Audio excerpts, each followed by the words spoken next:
네, 시청자 여러분 안녕하십니까, 김우진입니다. 어제 강릉 난곡동 야산에서 시작된 불이 삽시간에 번지면서 막대한 피해를 냈습니다. 축구장 530개 면적인 379헥타르가 잿더미로 변했고 17명의 사상자와 649명의 이재민이 발생하는 등 경포 지역은 그야말로 쑥대밭이 됐는데요. 이에 정부는 오늘 강릉시를 특별 재난지역으로 선포, 피해 복구 지원에 만전을 다하겠다고 밝혔습니다. 하루아침에 보금자리와 생계터전을 잃고 상심에 잠겨있을 이재민들께 위로의 말씀을 올리겠습니다. 조속히 이재민들이 일상으로 돌아갈 수 있는 실질적인 지원책이 이어져야 할 텐데요.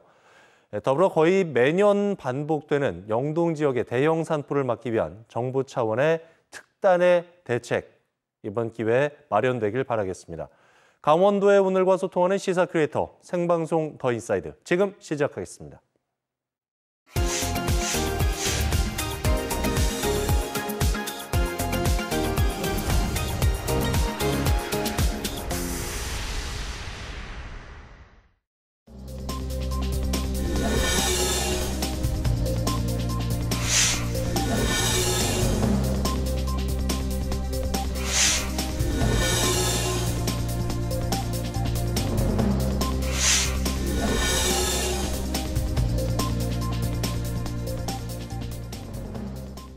네, 생방송 더 인사이드 함께하고 계십니다. 한 주간의 가장 핫한 이슈를 탈탈 털어드리는 시사인 이슈 시간인데요. 오늘도 진보와 보수를 대표하는 두 분 전문가와 자세히 얘기 나눠보도록 하겠습니다.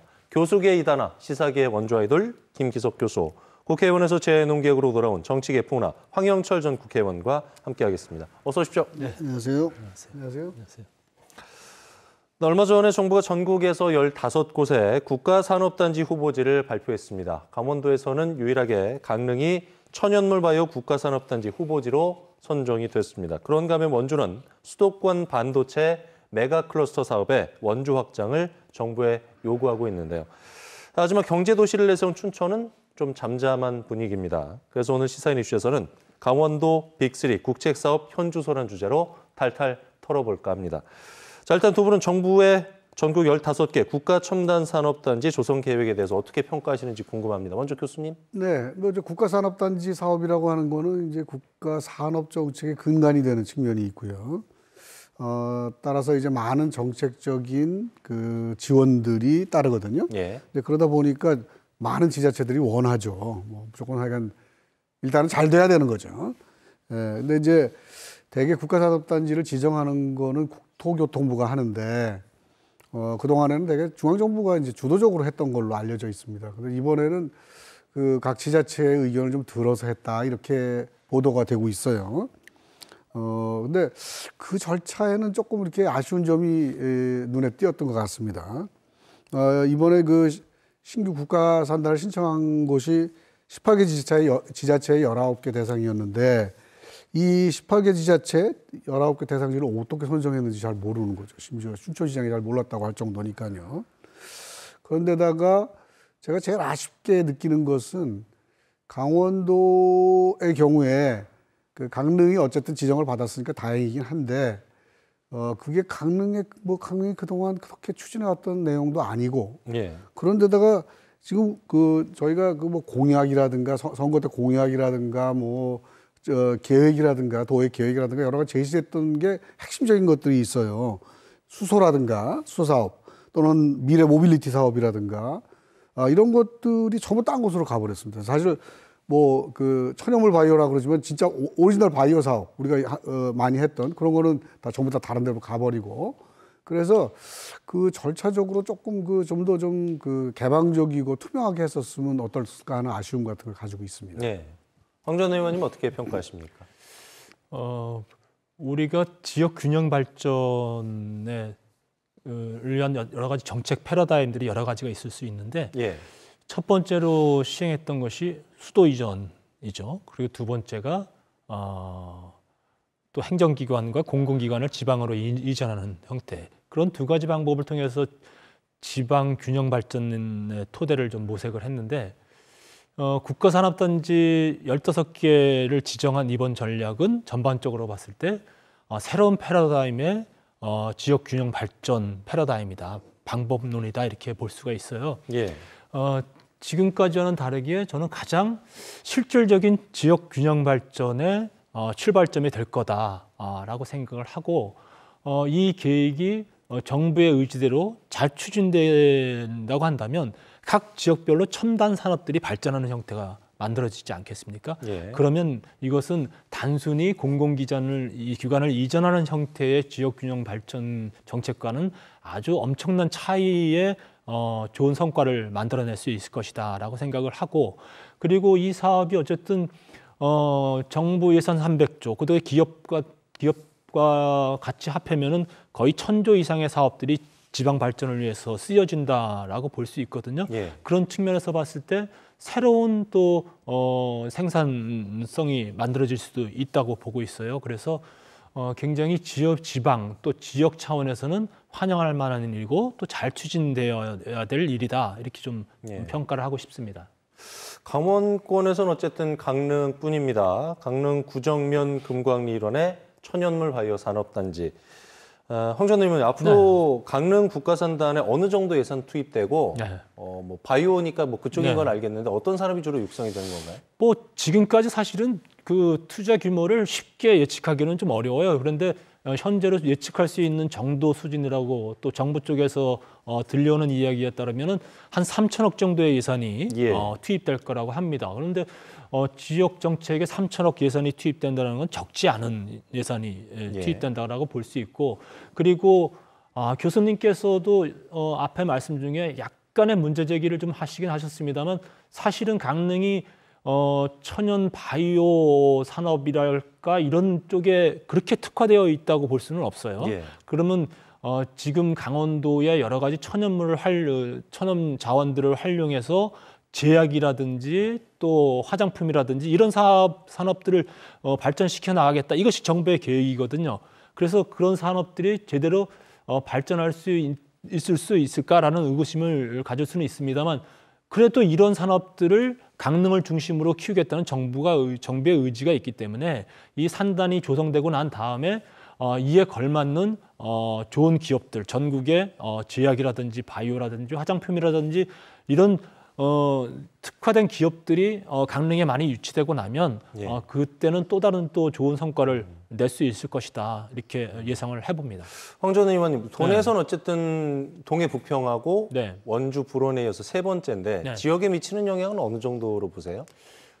일단 뭐 한 개의 국가 지원 사업이 늘어났으니까요. 그만큼 강원도 입장에서는 굉장히 좋은 측면이 있다고 봐야 되겠죠.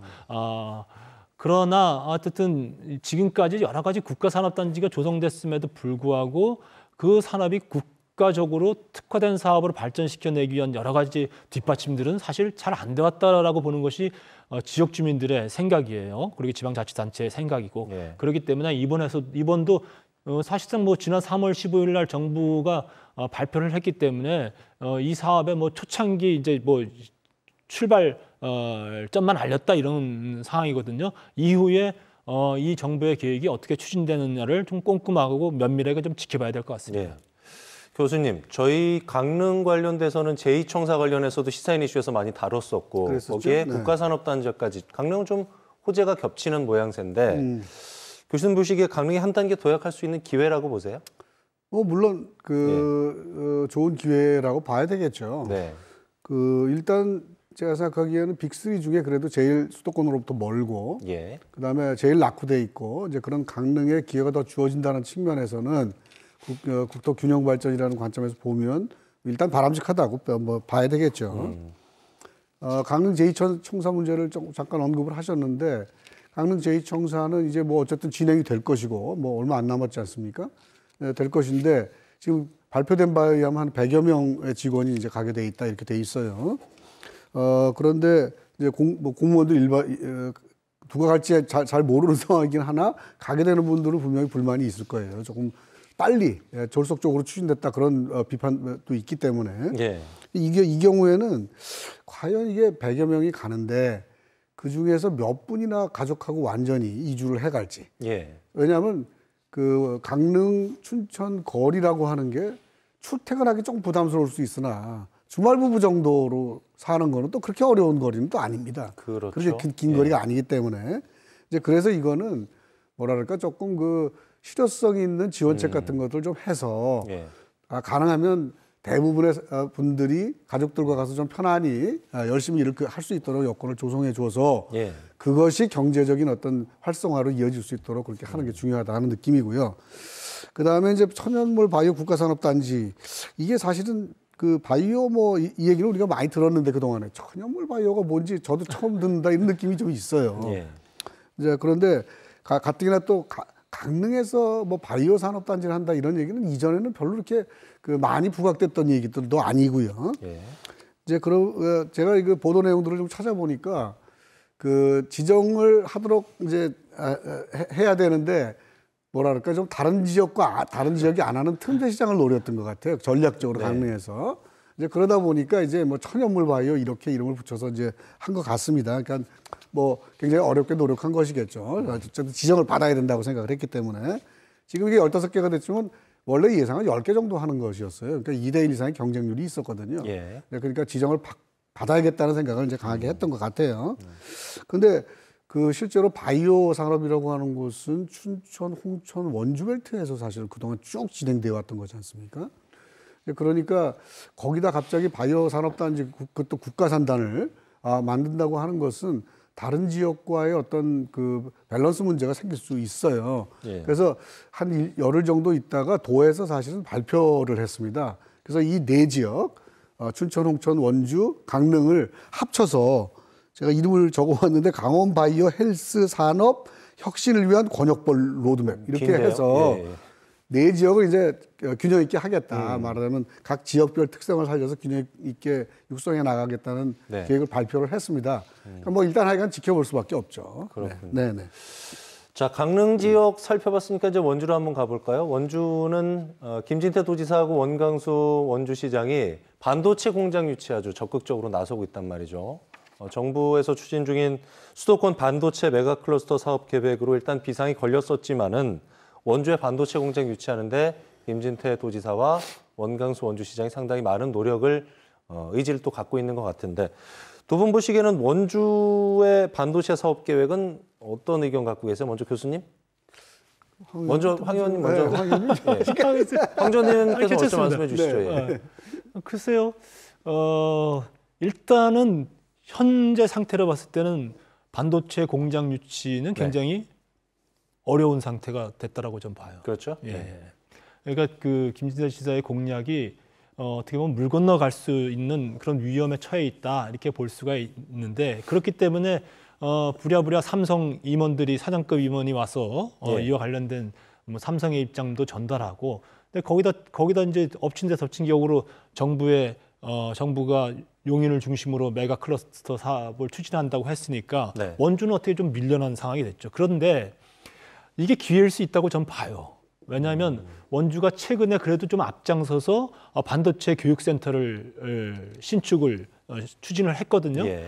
그러면은 공장은 유치가 되지 않더라도 이와 관련돼서 옆에서 서포트할 수 있는 여러 가지 유관 사업들이 있을 수 있거든요.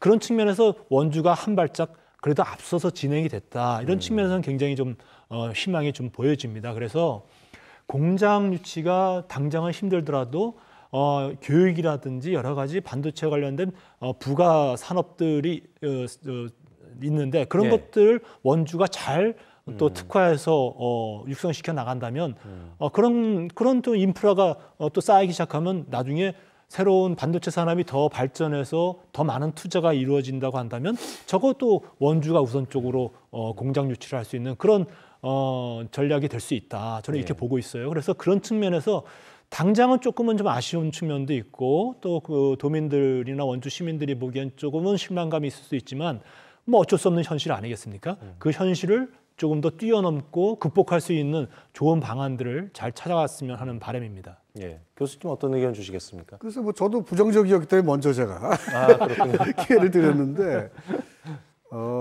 이번 사업에 대해서 그 일부 매스컴에서 비판한 내용 중에 하나가 뭐냐면 사실은 이번은 삼성의 용인 그 산단 예.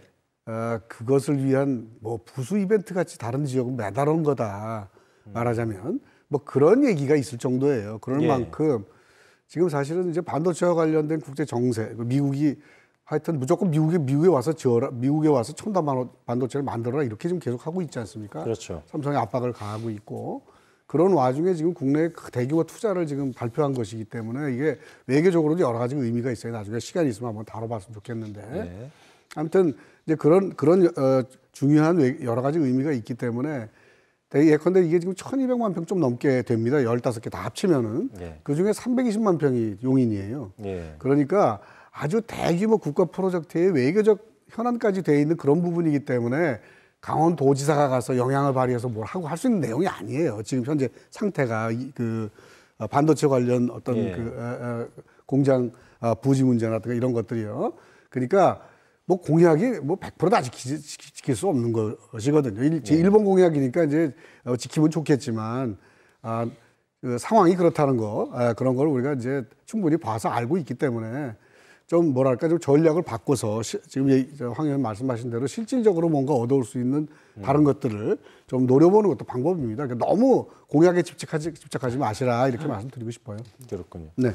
최근에 먼저 반도체 클러스터 조성 사업과 관련돼서 그 중심이죠. 불온산업단지 용지가 공장 설립에 부적합하다 이런 판단에 따라서 다른 땅을 알아보고 있는 거로 알려졌는데 황 전 의원님 이게 대체 용지를 찾는 게 역시 쉽지 않은가 봐요. 굉장히 어렵죠. 예. 사실은 반도체 등 여러 가지 대규모 사업을 유치하기 위해서는 기본적으로 한 300만 평방미터의 땅이 좀 필요하다고 그래요. 그런데 사실은 이 불온 산단지 같은 경우는 지금 조성되는 면적이 한 50만 평방미터라고 하니까 예. 일단은 면적 차원에서 봤을 때 그러한 요구 사항을 충족시키지 못하고 있다. 이게 예. 첫 번째고요. 두 번째는 어쨌든 불온산단지 조성지가 남한강 수계 지역에 밀접하게 닿아 있으니까 가까이 있으니까 이거는 또 한강 수계와 관련돼서는 굉장히 오염과 관련된 수질오염과 관련된 수질오염 총량제의 규제를 엄격하게 받고 있어요. 그러다 보니까 여러 가지 규제에 묶이는 이런 두 가지의 난점이 발견이 된 거죠. 그러다 예. 보니까 다른 용지를 물색할 수밖에 없는데 사실은 이 문제를 해결하기 위해서 뭐 강원도가 이번에 특별자치도법에 수질오염 총량제라든지 이런 뭐 산단과 관련된 규제 사항을 도의 권한으로 좀 바꿔내 보려고 지금 추진은 하고 있는데 이거 쉽지 않을 거라고 좀 보여지거든요. 예. 그랬을 때 새로운 부지를 찾기가 좀 난망하다 이런 좀 생각이 듭니다. 네. 자, 강릉에 이어서 원주까지 살펴봤고 이제 춘천으로 가보겠습니다. 춘천은 다소 좀 잠잠했었는데 최근에 아주 큰 충격에 휩싸였습니다. 30여 년간 바이오 산업을 춘천 계속 육성해 왔었는데 강릉이 천연물 바이오 국가산업단지 후보지로 선정이 되면서 일각에서는 뭐 춘천 패싱, 소외론 이런 얘기까지 나오고 있거든요. 교수님, 뭐 이 의견에 동의하십니까? 어떠십니까? 패싱 당한 거죠. 그렇게 당한 보세요? 겁니다. 그건 어쩔 수 없는 현실이고요. 예. 그 대체적으로 이제 그 이외에 용인을 제외하고 용인도 원래 사실은 뭐 저 평택 쪽에도 그렇고 삼성이 있었던 곳이니까 네. 그 나머지 그 지정된 곳들을 보면 대개 기존에 해왔던 것들 그 특화된 부분들을 살린 형태로 지정을 받아요. 나머지 그 13군데를 보면은요. 그 강릉은 굉장히 좀 생뚱맞은 그런 지금 상황이에요. 네. 그런데다가 이게 이제 제가 아까 말씀드렸듯이 춘천 입장에서는 굉장히 그 오랫동안 강하게 추진해왔던 그런 사업인데 이게 엉뚱한 데로 가버렸기 때문에 좀 당혹스러운 측면이 있을 수밖에 없죠, 뭐.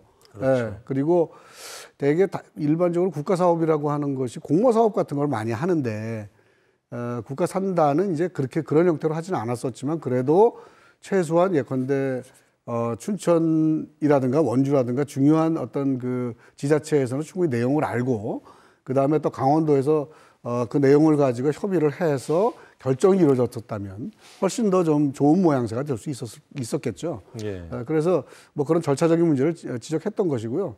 뭐 소외 당했는데 어떡하겠습니까? 또 나름대로 새로운 계획들을 만들어서 해나갈 수밖에 없겠죠. 네. 황 전 의원님은 네. 춘천 패싱 소외론에 대해서는 어떻게 생각하십니까? 안 좋게 생각합니다. 근데 제가 좀 더 말씀을 드리면 네. 사실은 춘천시 입장에서는 굉장히 당혹할 거예요. 그렇겠죠. 왜냐하면 예. 얼마 전에 춘천시에서 이런 바이오 또 그 화장품 등등 사업과 관련해서 그동안 1조 원의 매출을 달성했다라는 그런 또 보도 자료도 내지 않았었습니까? 예. 그런 측면에서 봤을 때 굉장히 본인들이 집중하고 앞서갔다고 생각했는데 이것이 이제 놓쳐버리게 되니까. 그런데 저는 이런 생각은 듭니다.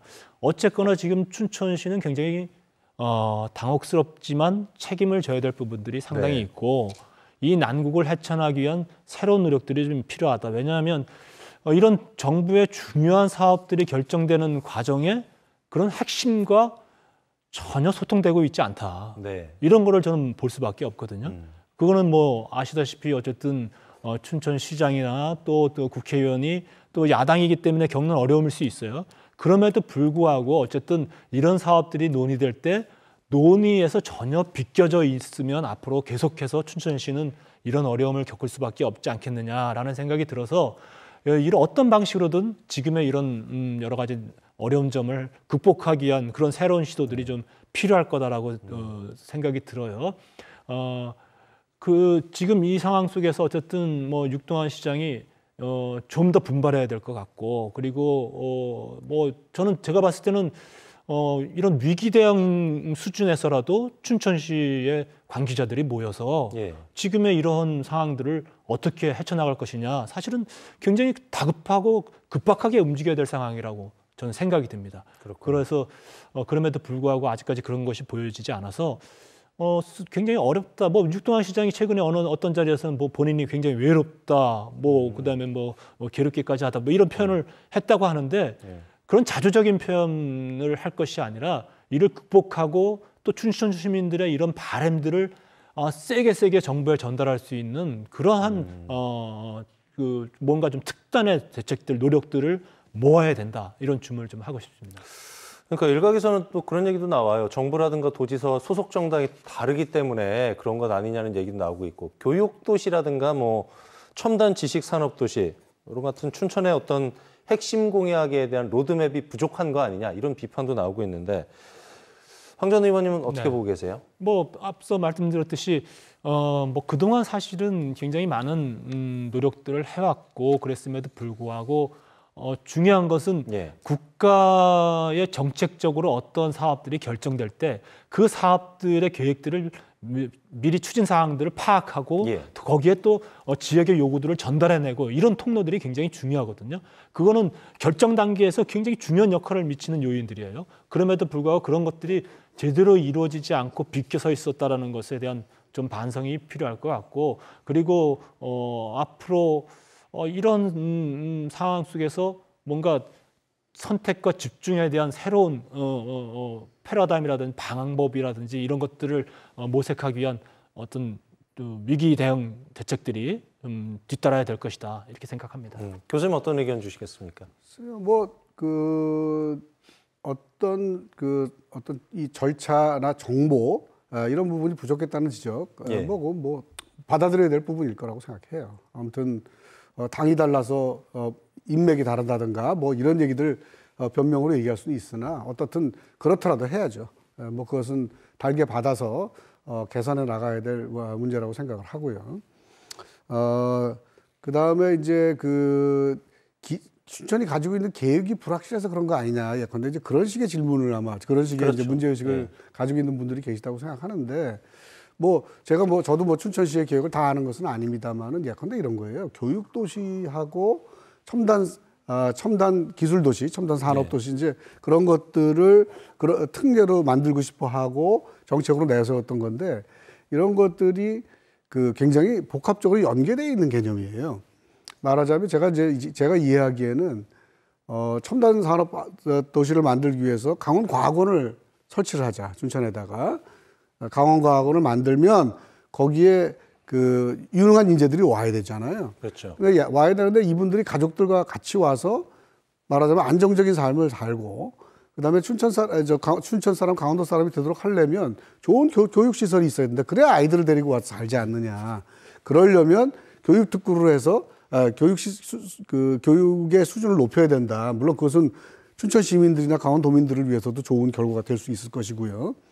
이제 그런 식으로 해서 이게 연계된 개념이기 때문에 일종의 시나리오 같은 거라고 저는 생각을 해요. 그러니까 그냥 따로 떨어진 단어를 가지고 뭐 그것을 어떻게 하느냐 이렇게 하는 것보다는 그 복합적으로 연계돼서 전체를 이해하는 것이 중요한 것이고 이제 그런 측면에서 그 조금 오해 같은 게 있을 수 있다는 생각이 들어요. 예. 그다음에 그렇다고 하더라도 만약에 그런 비판이 있다고 하면 그런 것들 잘 받아들여서 시민들이 잘 알아들으실 수 있도록 좀 쉽게 이해하고 미래 비전을 가질 수 있도록 좋은 청사진을 만들어서 보여주는 것은 역시 시청과 시장의 그 과제다 그렇게 생각을 합니다. 제가 어쨌든 지금 춘천시가 굉장히 이제 여러 가지 그 위기 의식을 느껴야 되고 이런 말씀을 드렸습니다만 사실 솔직히 좀 더 들어가면 춘천은 굉장히 매력적인 도시예요. 예. 왜냐하면 수도권에서 굉장히 가까운 접근성을 가지고 있거든요. 강원도 18개 시군 중에서 지난 1년 동안 인구가 늘어난 곳이 원주하고 춘천뿐입니다. 그러니까 춘천이 어렵다고는 하지만 어쨌든 춘천은 굉장히 인구가 유입이 더 늘어날 정도로 매력적인 도시로서의 그런 특성들을 가지고 있거든요. 이런 장점들을 잘 살려내면 앞으로 지금 굉장히 여러 가지 정책에서 소외되고 그래서 춘천 시민들이 실망감도 좀 있겠지만 그러나 희망도 가질 수 있다. 예. 이 말씀 꼭 덧붙이고 싶습니다. 네. 교수님께서 춘천의 청사진 말씀해 주셨는데 최근에 춘천시가 광판리 일원의 정밀 의료지구 특화 기업혁신파크 조성을 추진 중이라고 밝혔습니다. 네. 이거는 좀 자세한 설명이 필요할 것 같아요. 교수님. 이름이 굉장히 어렵죠. 예. 이게 이제 사실은 좀 굉장히 오래된 아이디어예요. 이전에 그런가요? 있었던 아이디어고요. 예. 이미 민선 7기 때 이재수 시장에 의해서 더전 비즈원이라는 기업이 있어요. 춘천 기업이. 거기하고 MOU도 체결을 했고 이제 그런 아이디어입니다. 그랬다가 이제 뭐 선거 때 대하고 하면서 흐지부지 되고 말았는데 이제 아마 다시 추진하는 것 같습니다.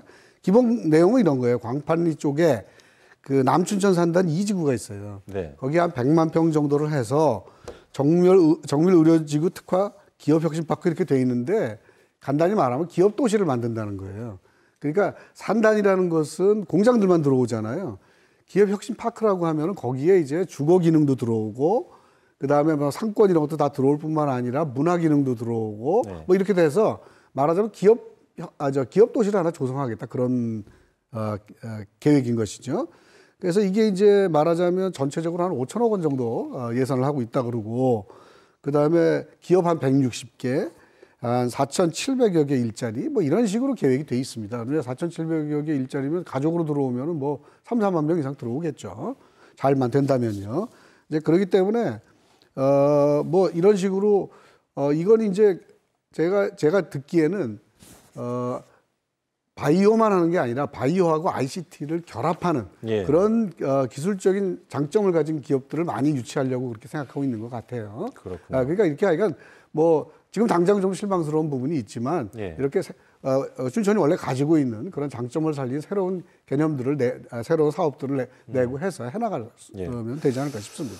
어쨌든 강원도 빅3입니다. 춘천, 원주, 강릉. 때론 뭐 경쟁할 때도 있겠지만 새 도시가 균형 발전을 해야 강원도 차원에서 또 좋은 일이니까 빅3 도시의 균형 발전을 위해서 황 전 의원님 어떤 전략이 필요할까요? 짧게 좀 정리해 주실까요? 빅3 아닌 지역도 있으니까 강원도의 다른 네. 빅3 아닌 지역도 다 같이 발전을 해야 되겠죠. 어쨌거나 발전에 대한 그 열망들 굉장히 지자치단체 중심으로 지금 모색이 되고 있는데 네. 또 강원도 입장에서는 강원도 전체를 또 묶어서 함께 발전시키기 위한 전략들이 좀 꼭 있어야 된다. 예. 그것을 김진태 도지사가 좀 견인해 줘야 될 거라고 보고 그리고 지역의 국회의원들도 보면은 꼭 자기 지역구와 관련된 사업에만 좀 집중하는데 이런 강원도 큰 현안들이 있을 때 같이 전략적으로 네. 강원도 발전을 위한 그런 지도자의 모습들을 좀 보여줬으면 좋겠다. 이런 예. 주문을 좀 드립니다. 예. 교수님? 저는 뭐 간단히 말씀드리면 경쟁과 협력을 같이 진행할 수 있는 지혜가 필요하다. 경제와 협력을. 그렇습니다. 예. 그래서 뭐 경쟁은 남들보다 나아지기 위해서 노력하는 것이기 때문에 뭔가 새로운 아이디어의 원천이 될 것이고요. 예. 협력이라고 하는 것은 이제 균형도 그렇고 예. 그다음에 공동체 의식을 키우는 것도 중요하고요. 자, 이슈워드 들을 시간입니다. 황 전 의원님 어떤 거 선정하셨습니까? 저는 오늘은 한 단어도 아니고 예. 한 글자로 하겠습니다. 한 글자로 어떤 거 선정하셨습니까? 짐. 짐. 예. 짧게 설명해 주실까요? 그러니까 어떤 지역 발전에 대한 짐을 지역의 지도자들은 짊어질 수밖에 없다. 예. 그래서 이런 짐을 잘 풀어내기 위한 노력들을 더 해줘야 된다. 예.